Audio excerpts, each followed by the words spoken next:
하나님께서는 가나안 땅을 차지한 이스라엘 백성들을 통하여 진정한 행복한 나라는 어떤 나라인지를 우리에게 말씀해 주고 있습니다. 오늘 본문에서는 왜 하나님께서 이스라엘 백성들에게 가나안 땅을 주셨는지, 그리고 그 주신 땅을 어떻게 분배해야 하는지를 말씀하고 있습니다. 지난 시간에 나누었던 말씀을 살펴보면, 먼저는 하나님께서 축복으로 주신 땅을 부지런함으로 차지해야 되고, 두 번째는 하나님께서 은혜로 주신 것을 공정공평하게 분배해야 한다라고 말씀드렸습니다.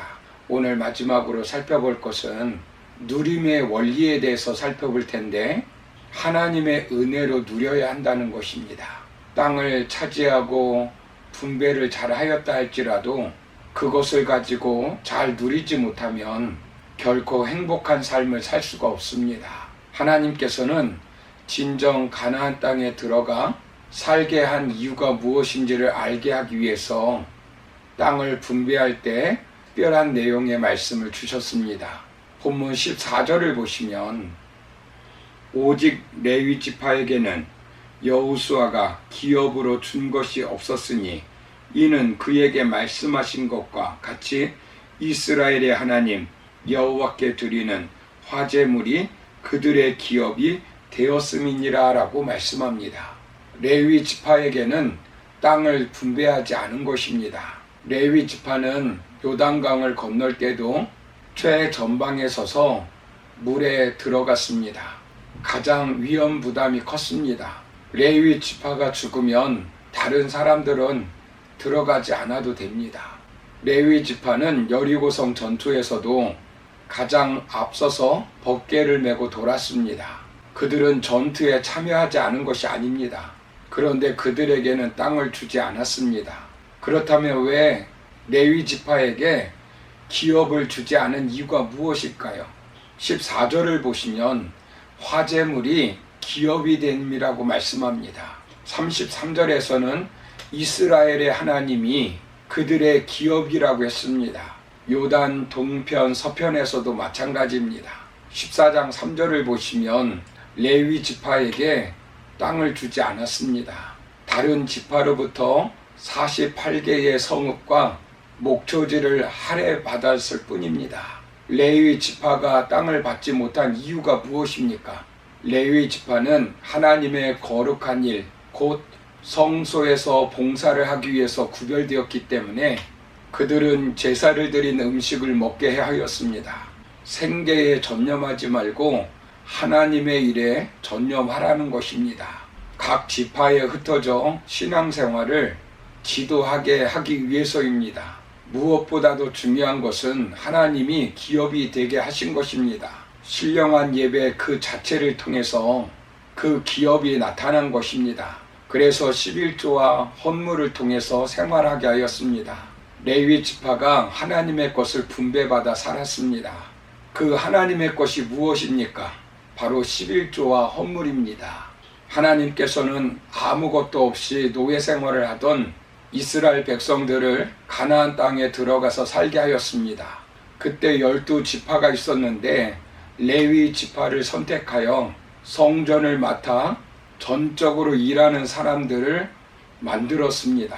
그래서 12지파에게 땅을 분배할 때 레위 지파를 제외하고 11지파에게 공평하게 나누어 주었습니다.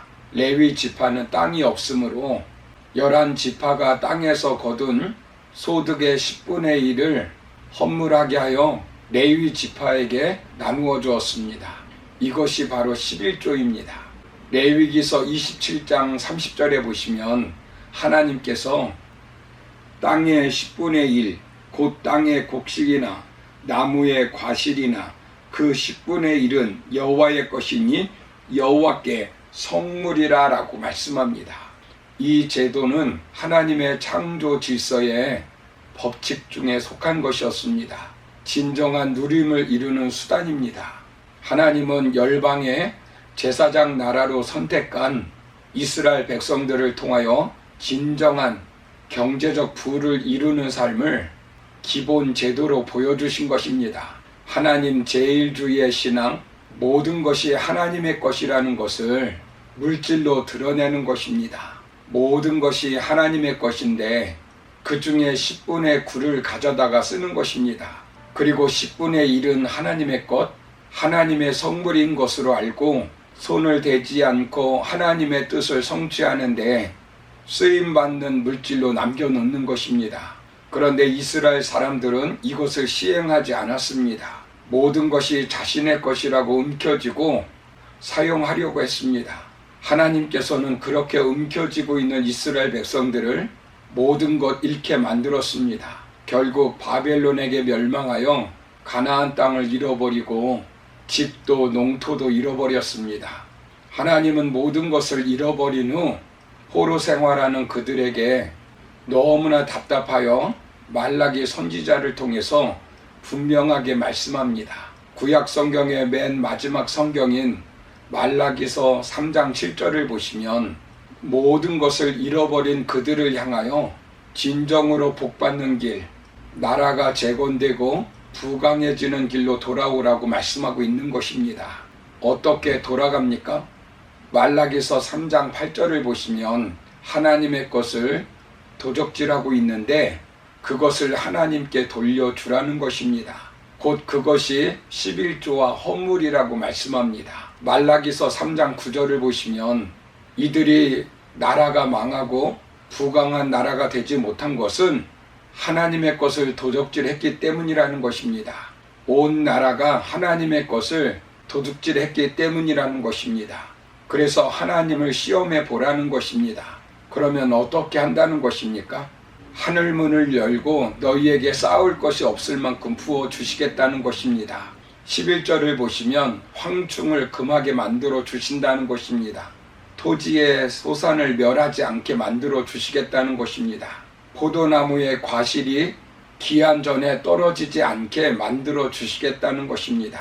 12절을 보시면 땅이 아름다워짐으로 열방이 너희를 보고 복되다라고 말한다는 것입니다. 하나님의 통치권이 미치는 아름다운 나라, 행복한 나라가 된다는 것입니다.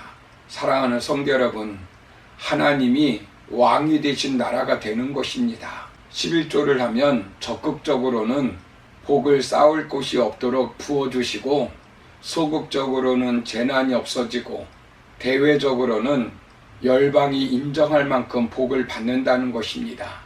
이것은 구약의 원리만 되는 것이 아닙니다. 고린도 후서 8장을 보십시오.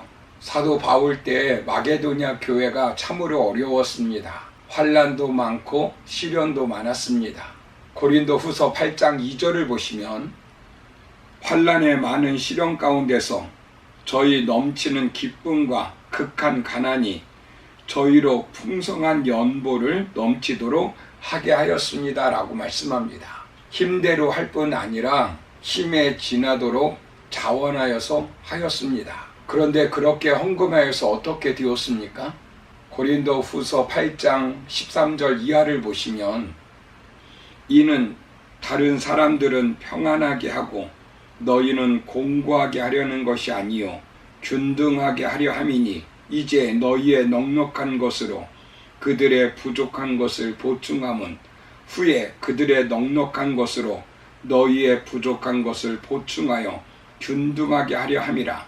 기록된 것 같이 많이 거둔 자도 남지 아니하였고 적게 거둔 자도 모자라지 아니하였느니라 라고 말씀합니다.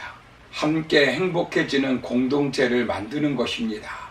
여러분은 형통하기를 원하십니까? 복을 받기를 원하십니까? 오늘 주시는 말씀을 마음에 새기고 삶으로 표현해 보시기 바랍니다. 우리가 사는 세상은 젖과 꿀이 흐르는 가나안 땅같이 살기 좋은 세상이 될 것입니다. 그러므로 하나님께서 주신 것을 도둑질하지 말고 하나님께 헌신하여 하나님께서 부어주시는 복을 받으며 살아가는 저와 여러분의 삶이 되기를 주님의 이름으로 축원합니다. 감사합니다.